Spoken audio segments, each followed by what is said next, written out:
کی خوبصورت گلیوں میں گھومنا، پیزا کھانا اور تاریخی عمارتیں دیکھنا کسی کا خواب نہیں ہوتا۔ لاکھوں لوگ ہر سال ٹورسٹ ویزے پر اٹلی آتے ہیں، لیکن ان میں سے ہزاروں کے ذہن میں ایک ہی بڑا سوال ہوتا ہے کہ میں اس ٹورسٹ ویزا کو یہاں اٹلی میں رہتے ہوئے کام کا ویزے میں کیسے تبدیل کروا سکتا ہوں۔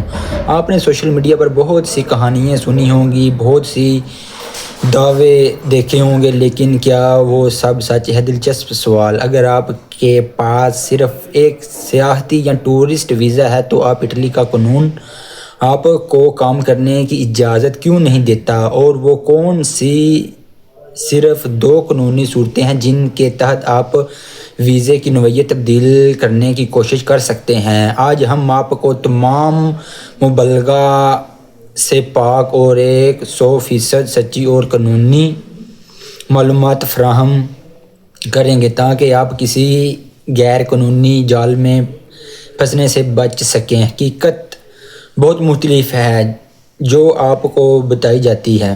اٹلی کا بنیادی قانون کیا کہتا ہے؟ حقیقت جانیں اور پریشانیوں سے دور رہیں۔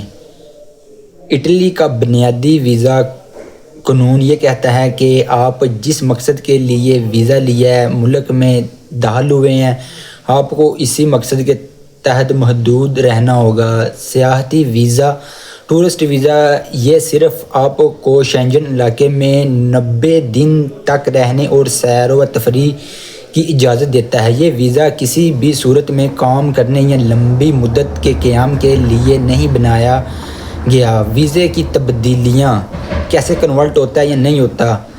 بیرون ملک ویزے کی قسم، مثلاً سیاحتی سے کام کے ویزے میں تبدیل کروانے کی بنیادی اور درست عمل یہ ہے کہ آپ کو اپنے آبائی ملک واپس جانا ہوگا اور وہاں اٹلی کے سفارت خانے میں دوبارہ کام کے ویزے کے لیے درخواست دینی ہوگی۔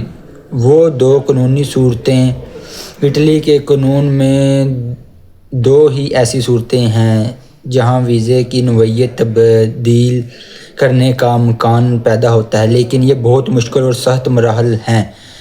ایک مستقل رہائشی کا اجازت نامہ پرمیسو دی سوجورنو۔ اگر آپ کسی طرح قانونی طور پر اٹلی میں طویل عرصے سے رہ رہے ہیں، جیسے آپ کا ویزا پہلے طالب علم کا تھا اور اب ختم ہو گیا ہے، یا آپ کے پاس کسی اور قسم کا رہائشی اجازت نامہ تھا جو آپ کو ملک سے باہر جائے بغیر ویزے کی نوعیت تبدیل کروانے کی اجازت مل سکتی ہے۔ ٹورسٹ ویزے کے لیے اگر آپ صرف 90 دن کے ٹورسٹ ویزے پر ہیں تو آپ کے پاس پرمیسو دی سوجورنو ہوتی ہے، لہٰذا آپ ایسے راستے سے ویزا تبدیل نہیں کر سکتے۔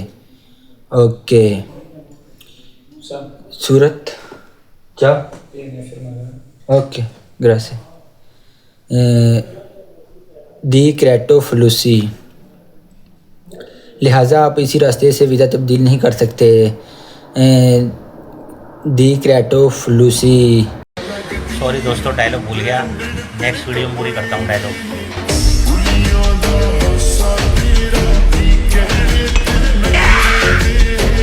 Quota system. The creative fallacy Italy کا سالانہ کوٹا نظام ہے جس کے تحت حکومت اعلان کرتی ہے کہ اس سال غیر یورپی یونین کے کتنے کارکن لوگوں کو اٹلی آنے کی اجازت دی جائے گی۔ یہ تعداد بہت محدود ہوتی ہے۔ کارروائی اگر کسی امپلائی یا امپلائر جو ادھر کاپو مالک جس کو کہتے ہیں، اس کو آپ کی ضرورت ہے اور وہ آپ کے لیے اسی کوٹے میں درخواست دیتا ہے تو آپ کو اپنے دستاویزات اٹلی سے بھیجنی ہوتی ہے اپنے کاپو کو، مگر آپ کا حتمی کام کا ویزا، ورک ویزا جاری ہونے کے لیے آپ کو لازماً اپنے ملک واپس جانا ہوتا ہے۔ Okay, bye bye. تو یہ تھا کہ بھائی ٹورسٹ ویزا اٹلی میں اگر آپ آ چکے ہیں تو یہ کنورٹ نہیں ہو سکتا، کسی کی بات میں نہ آئے، نہ کسی کو ادھر اگر پیسے دیں کہ میں آپ کو اپنے گھر میں رکھوں گا، ادھر رہائش دوں گا، ایسے کروں گا ویسے کروں گا۔ بہت سارے لوگوں کے میں نے ویزے ٹورسٹ سے ادھر ورک ویزے میں کنورٹ کروائے ہیں، وہ سب جھوٹ ہوتا ہے، ٹھیک ہے۔ آپ ان کی ویب سائٹ پر، آج کل انٹرنیٹ کا دور ہے، آپ لوگ خود سرچ کریں، ان کی ویب سائٹ پر جائیں، دیکھیں کیسے ویزا تبدیل ہو سکتا ہے. تو آپ کو دوبارہ ایک دفعہ اپنے ملک میں ضرور جانا پڑتا ہے, ٹھیک ہے. ادھر سے پھر پروسیسر نئے طریقے سے شروع کرنا ہوتا ہے. تو آپ کسی کو بھی اتنے فالتو پیسے نہ دیں, ٹھیک ہے, اور خود تھوڑا صبر سے اور تھوڑی ریسرچ سے کام کریں تو انشاءاللہ آپ ورک ویزے پر اٹلی میں واپس آ سکتے ہیں. تو اوکے بائے, اپنا خیال, مجھے دیں اجازت, اللہ حافظ.